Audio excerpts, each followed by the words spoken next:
কৃতকর্মের ফল পেয়েছেন বলে মন্তব্য করছেন তার সাবেক আদর্শিক গুরু ও প্রবীণ সমাজকর্মী আন্না হাজারে।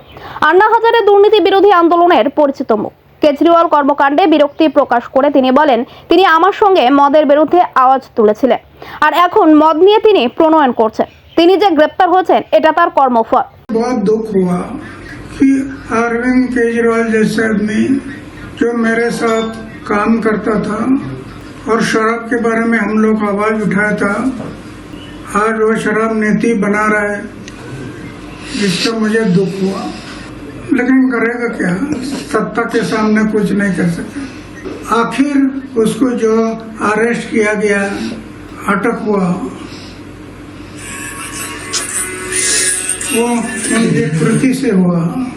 हम ये बातें नहीं करते तो अटक होने का कोई संभव नहीं था। तो जो अटक हुआ है, अभी कानून के तौर पर जो होगा वो होगा, वो सरकार देखेगी, वो सोचेगी। উল্লেখ্য 2010 সালে দেশে দুর্নীতি রোধে লোকপাল আইন পাশের দাবিতে কয়েক দফায় আমরণ অনশন করেন আন্না হাজারে ও কেজরিওয়াল। সে সময় কেন্দ্রের ক্ষমতায় ছিল কংগ্রেস সরকার। সেই বিক্ষোভের পর কেজরিওয়াল ও অলাফজন অফ ইন্ডিয়া এগেইনস্ট করাপশনের কয়েক সদস্য মিলে তৈরি করেন আম আদমি পার্টি এএপি। সে সময় আন্না হাজারে কেজরিওয়ালের এএপি গঠন নিয়ে খুশি হননি।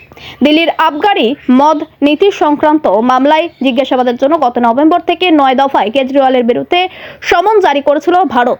আর্থিক অনিয়মের অভিযোগ তদন্তের কেন্দ্রীয় সংস্থা এনফোর্সমেন্ট ডিরেক্টরেট ইডি, তবে তিনি সেসব সময়ে হাজির হননি। গত সোমবার গ্রেপ্তার এড়াতে আইনি সুরক্ষা চেয়ে কেজরিওয়াল দিল্লির হাইকোর্টে আবেদন জানিয়েছিলেন। ওই দিনই তা খারিজ করে দেওয়া হয়। এরপর গতকাল বৃহস্পতিবার রাতে গ্রেপ্তার হন কেজরিওয়াল।